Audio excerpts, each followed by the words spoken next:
Welcome back, everyone, for another episode of Waynecast. Joining me in the studio, we're actually in the Louisville Speakeasy today. Joel and Chris, welcome back. Hey, man. So if we release these episodes properly, you guys were on last week's episode. Yep.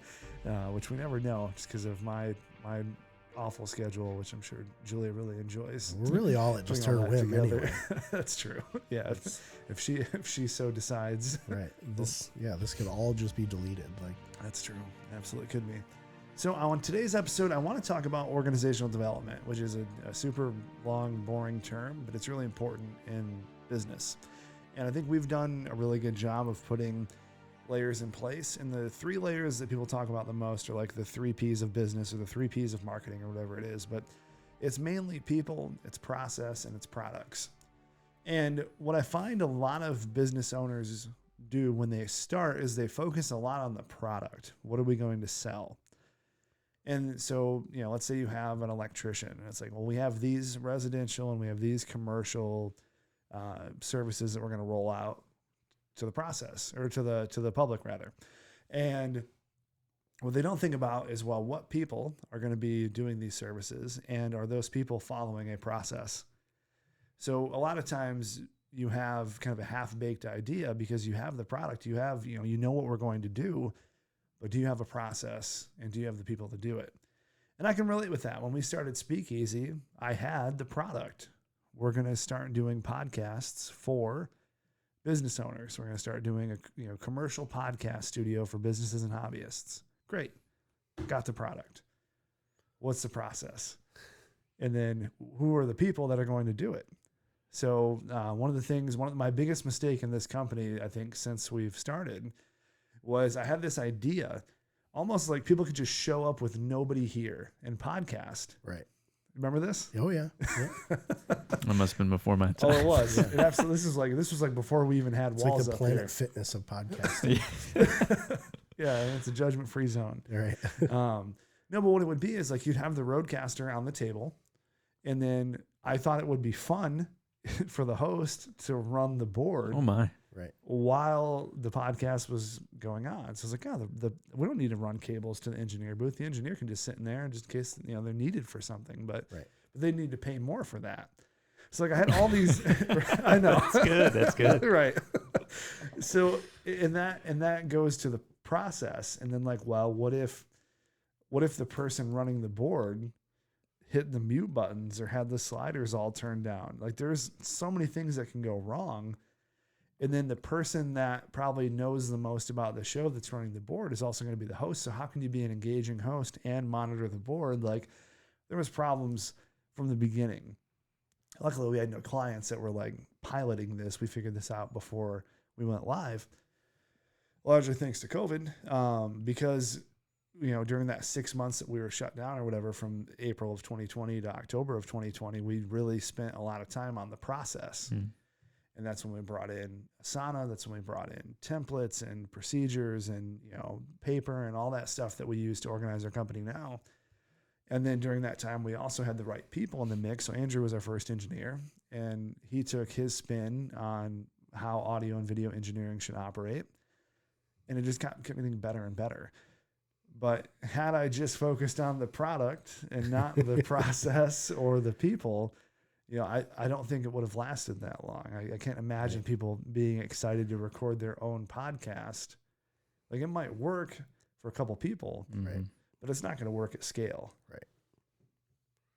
So when you look at the, where we're at now, so now we have 4 4K video cameras. We have an engineer.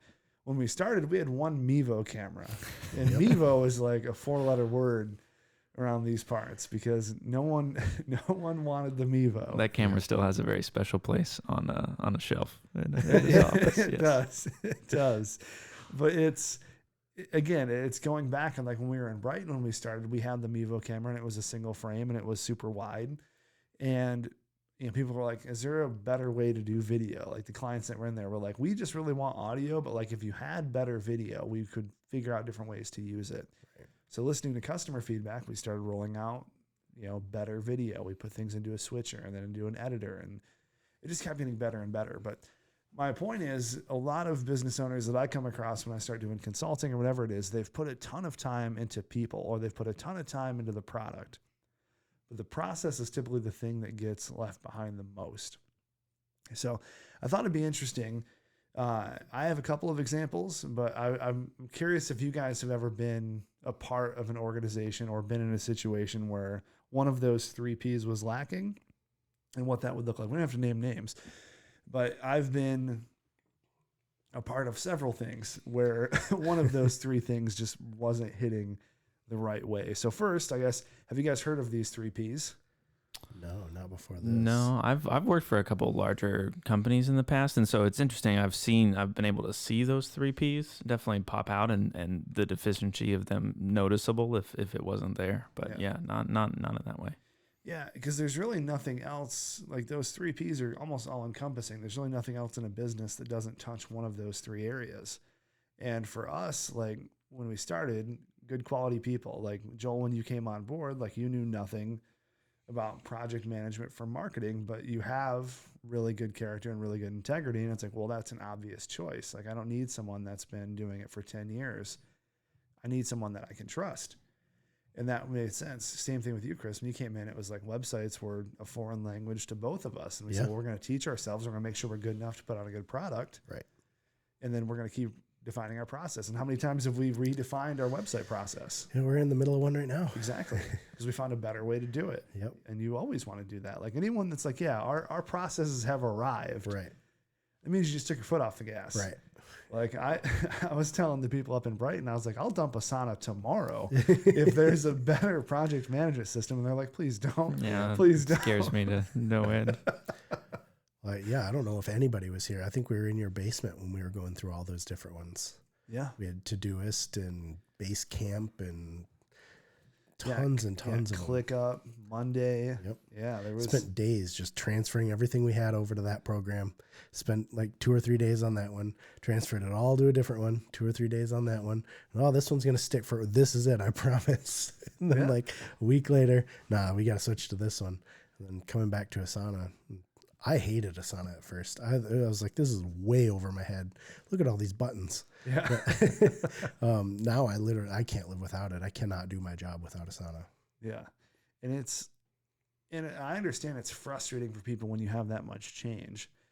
And one thing I've always tried to do is get people to buy into the change before we do it. So like, here's the 6 reasons this is going to be better for us. Yep. Not just, hey, we're going to roll this out and deal with it. Like there was a time where I was like, hey, you know what's better than Slack? Teams. Yep. And I'm like, Johnstone got a hold of me and he's like, if we don't switch back to Slack, you're probably gonna have a walkout on your hands. A strike. Nobody liked Teams. And it was okay, but there was just weird little quirks that I didn't like about it. And this is like a stupid thing, but like we have a bunch of channels on Slack where it's like the Creative Lounge or, you know, the Speakeasy Network or whatever it is. On Teams, you can do the same thing and you can put an icon. So I would try to upload custom icons to each of those groups to make them look different so you could see which one you're clicking on. But there's some type of bug with Microsoft, go figure, where you would upload one icon to one group and it would change it on another. So you could never set all the icons properly. Nice. And that little quirk, like most people that probably wouldn't bother. Like I know banks that use this, you know, they use Teams. Like Teams is huge. You know, there's millions of users. That little quirk was the one that I was like, I hate this. This is the end. Yeah. They can deal with it, but I just can't deal with these icons. Yeah. I needed to look branded. I need, like in Slack, there are no pictures like that. You know, it's just all alphabetical. It's nice and clean. It's like the Apple of internal messaging systems. You can change the color. You can change the color. I love it. Mine's green. It is green. Looks like a DOS, you know, Windows 95 monitor. It's beautiful. Roll up on your Slack. Everybody in Michigan loves that your little bio is emotional support animal. Yeah. Oh, is it still there? Yeah. It is, yeah. It's still true. Yeah, it's absolutely true. So those are just some things that like I've learned over the last couple of years that like, hey, we're going to roll this out. If it doesn't work, we're going to change. But the one thing I've discovered is if you're so afraid of change, because this is what we've always done, that is going to be a really big barrier for your company to grow. If you're not going to sit there and say, hey, this application, it does about 50% of what we need. There's another app that does 90% of what we need, but it's going to take 2 days to migrate. It'll take the 2 days. Right. We did that with Loomly. Yep. We were in Zoho Social. This is a social media scheduling app. And Zoho Social is great, but we hit the bandwidth of what we can do with it. So then I found another one called Loomly, and it was an entire day. It was like a 3-day process. Day 1 was prepping. Day 2 was getting everyone admin access and writing procedures. And then day 3 was converting all the content over to the new system. And like, I get clients that tell me now that told me they didn't like Zoho, tell me how much they love that they can review social media from their phone and schedule it and do all that stuff. It's been a really popular application. And if we would have just said, no, Zoho is what we've always done, right, we would have kept hitting our caps, and it was just getting more and more expensive and had less and less features, and the client review wasn't good, and it sucked, for us. It's a great app. I recommend it for, like, if you're a business owner and that's what you need to schedule apps, I recommend Zoho all the time. But to scale, it can be difficult, especially with client approvals. Something I feel like I learned under this roof as well was if you don't have good processes in place, nothing is repeatable. Like, right. You're almost too dependent upon your people. Just thinking back to when Andrew got COVID twice over the last couple of years. I don't know if he'd be like licking park benches or something, but he was out for a while. But man, like the Louisville office, like ground to a screeching halt the first time that he went out because we didn't have a lot of the processes in place for what he brings to the table, which is a beautifully awesome way to do engineering for podcasts. Yeah. And so because we didn't have what he did and what he does on a daily basis written down, it wasn't something that I could just pick up and run with. I was the backup engineer at that point, and I about died of. I probably grew some gray hairs that week, and we were busting at the seams at that point.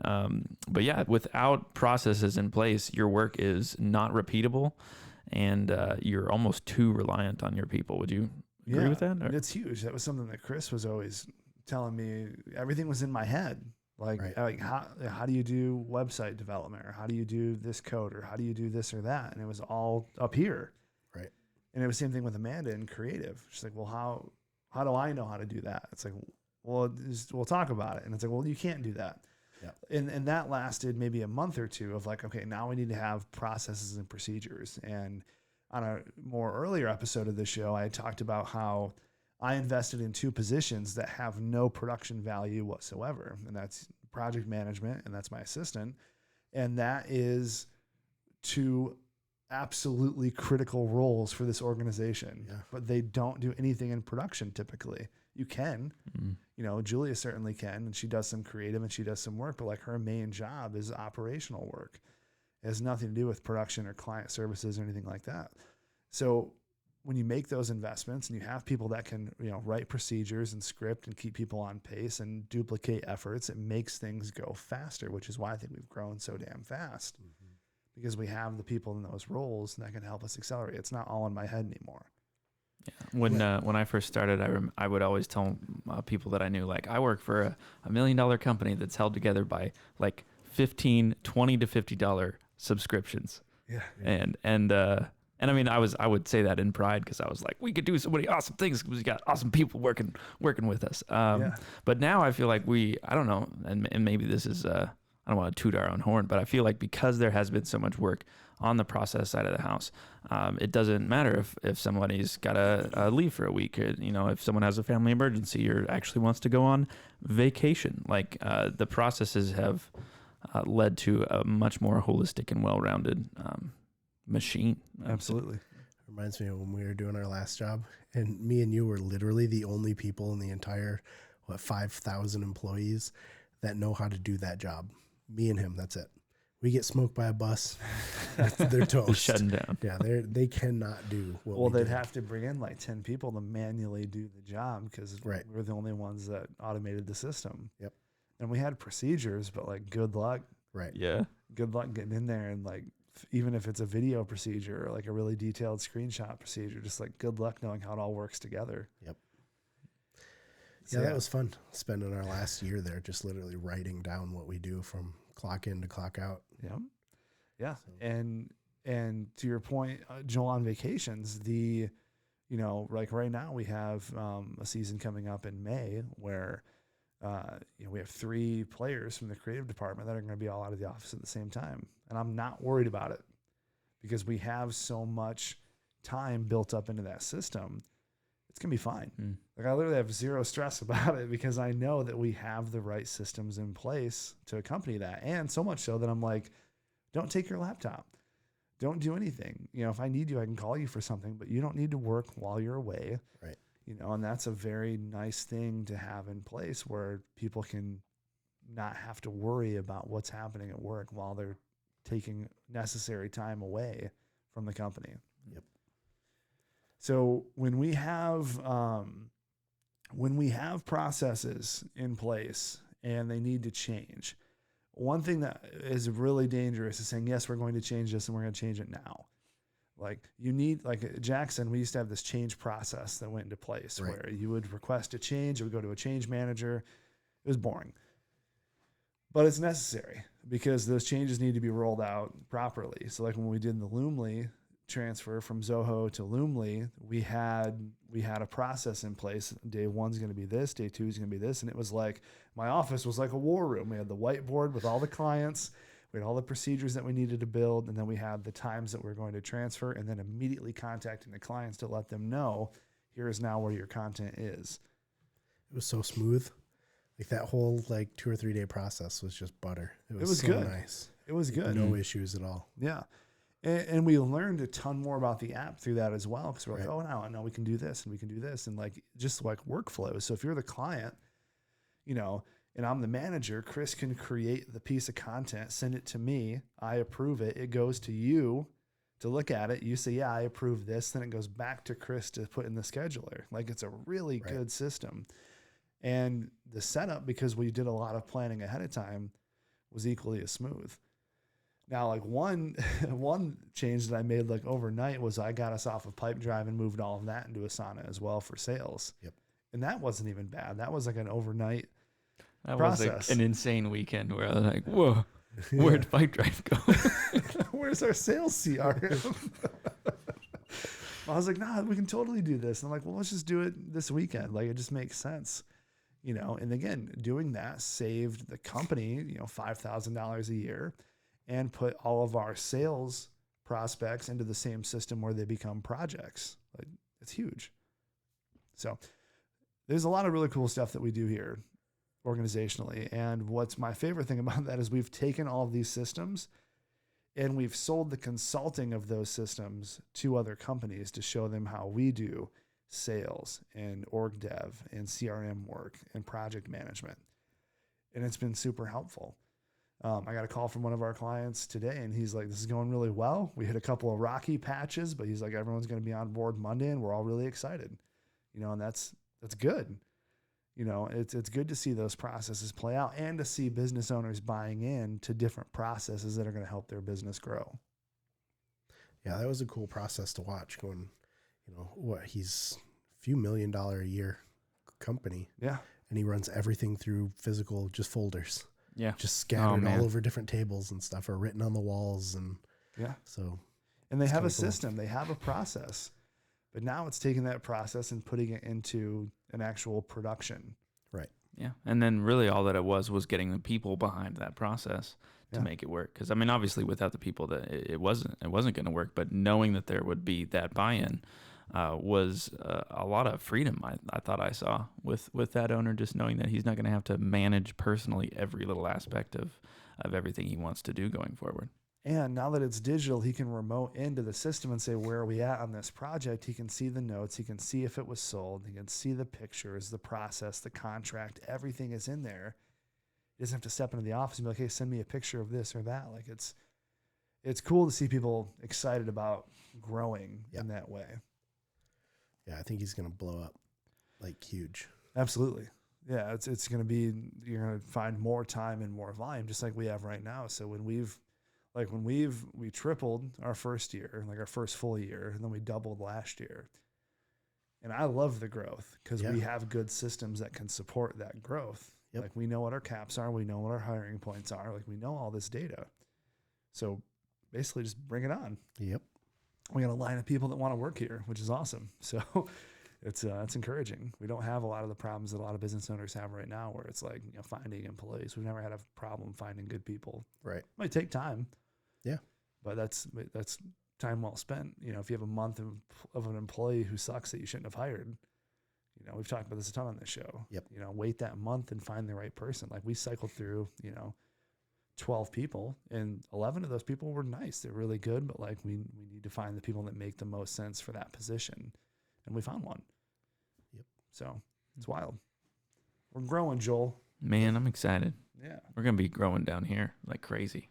I'm really excited. I'm encouraged about Louisville. I really am. I think this market, it's just unique. Mm-hmm. It's a really unique market, and we have a really unique product, and we're rolling out not different products, but just improved products. Services that can help people that are more custom to what they need, rather than just more of the same carbon copy. Exactly. And I feel like a lot of the culture down here is built on this idea that you do, as either a sole proprietor or just the owner of a company, like you have to be the one that gets the ship down the canal. Like it is all dependent on you.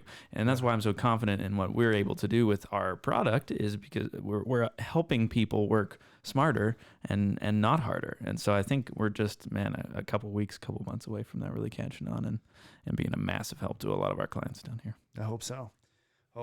Anything else before we wrap up, boys? I think that's it. Man, I hope you guys have a wonderful drive back up to the great white north. Well, thank you. It's funny, on both episodes, you're going to be like, I thought they were already back in Michigan. No. Same thing. We did 2 in a row. Yep. We're all about efficiency. So yeah, that's it. So really, if you're a business owner and you're thinking about, why is my business not as organized as it ought to be? Or why am I failing? Or why, just look at how are your people? How are they led?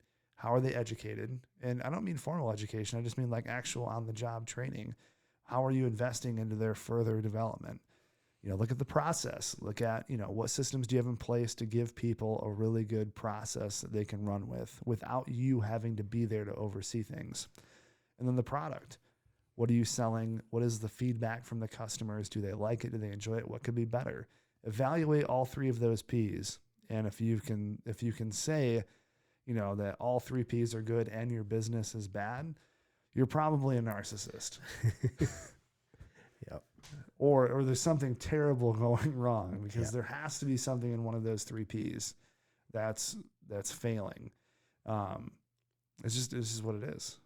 I haven't seen anything to the contrary. Maybe I'm wrong, but I don't think so, man.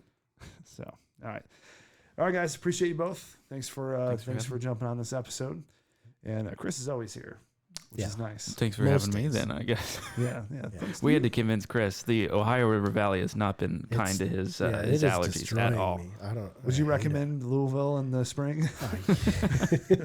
My car was yellow, like straight up yellow with pollen the other day. Yeah, this is rough. Yeah. I'm starting to feel it now that we've been down here a few days. It's not a good time. Like Louisville's a good time, but the pollen's not a good time. And if you want a really good time, listen to our last episode. We talked about Thunder and the Headless Chicken Festival, and it was a show. It was a doozy. Mm-hmm. I come from very interesting roots. Absolutely. All right, gang. Well, that'll wrap up this week's edition of Waynecast. Appreciate you all watching. If you can do me a favor, drop a review on Apple or Spotify. That'd mean the world to us. Thanks so much for watching. Take care.